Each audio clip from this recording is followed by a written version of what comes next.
Hello ಸ್ನೇಹಿತರೆ, post office ಮೊದಲನೇ result ಬಂದಿದೆ. ಗೂಗಲಲ್ಲಿ GDS ಅಂತ ಟೈಪ್ ಮಾಡಿ ಇಲ್ಲಿ ಕಾಣುವಂಥ ಮೊದಲನೇ ವೆಬ್ಸೈಟನ್ನು ಕ್ಲಿಕ್ ಮಾಡಿ. ಇದು ಓಲ್ಡ್ ವೆಬ್ಸೈಟ್. ಇಲ್ಲಿ ಕ್ಲಿಕ್ ಹಿಯರ್ ಅನ್ನೋ ಆಪ್ಷನ್ ಕ್ಲಿಕ್ ಮಾಡಿ. ಇದು ಹೊಸ ವೆಬ್ಸೈಟ್ಗೆ ಬರ್ತದೆ. ನಂತರ ಶಾರ್ಟ್ ಲಿಸ್ಟ್ ಕ್ಯಾಂಡಿಡೇಟ್ ಶೆಡ್ಯೂಲ್ 1 ಅಂತಿದೆ, ಅದನ್ನು ಕ್ಲಿಕ್ ಮಾಡಿ.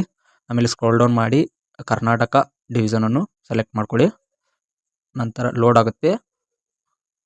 ನೋಡ್ಬೋದು ಫ್ರೆಂಡ್ಸ್, ನಿಮ್ಮ ನೇಮ್ ಲಿಸ್ಟ್ನಲ್ಲಿ ಇದೇನಾ ಇಲ್ಲ ಅಂತ ನೀವು ನೋಡ್ಕೋಬೋದು. ಇದು ಮೊದಲನೇ ಪೋಸ್ಟ್ ಆಫೀಸ್ ಮೆರಿಟ್ ಲಿಸ್ಟ್ ಆಗಿದೆ. ಕಟ್ ಆಫ್ ಬಂದು 100, 97, 98 ಈ ಥರ ನಿಂತಿದೆ, ನೋಡ್ಬೋದು ಇಲ್ಲಿ. ಸೊ ನಿಮ್ಮ ಹೆಸರೇನಾದರೂ ಇದರಲ್ಲಿ ಇದೇನಾ ಅಂತ ಚೆಕ್ ಮಾಡ್ಕೊಳ್ಳಿ. ಇದ್ದಿದ್ರೆ ನಿಮಗೆ ಕಂಗ್ರ್ಯಾಚುಲೇಷನ್ ಹೇಳ್ತೀನಿ. ನೋಡ್ಬೋದು ಫ್ರೆಂಡ್ಸ್, ಆಲ್ ಡಿಸ್ಟ್ರಿಕ್ಟ್ ರಿಸಲ್ಟ್ ಇಲ್ಲೆಲ್ಲನೂ ನೋಡ್ಬೋದು. ನಿಮ್ಮ ಹೆಸರೇನೋ ಇದೇನಾ ಅಂತ ಚೆಕ್ ಮಾಡ್ಕೊಳ್ಳಿ. ನೀವು ಸಹ ಗೂಗಲ್ನಲ್ಲಿ ಹೋಗಿ ನೋಡ್ಬೋದು. ಆಮೇಲೆ ಡಾಕ್ಯುಮೆಂಟ್ ವೆರಿಫಿಕೇಷನ್ ಇರುತ್ತೆ. ಅದು ಫಸ್ಟ್ ಮೆರಿಟ್ ಲಿಸ್ಟ್ ಅವ್ರದ್ದು ಆದಮೇಲೆ ಏನಾದರೂ ಅವ್ರದ್ದು ತೊಂದರೆಗಳಿದ್ದರೆ ಅವ್ರನ್ನ ರಿಜೆಕ್ಟ್ ಮಾಡಿ ಮತ್ತೆ ಉಳಿದಿರುವಂಥ ಪೋಸ್ಟ್ಗೆ ಮತ್ತೆ ಸೆಕೆಂಡ್ ಮೆರಿಟ್ ಲಿಸ್ಟ್ ಅನ್ನೋದನ್ನು ಬಿಡ್ತಾರೆ.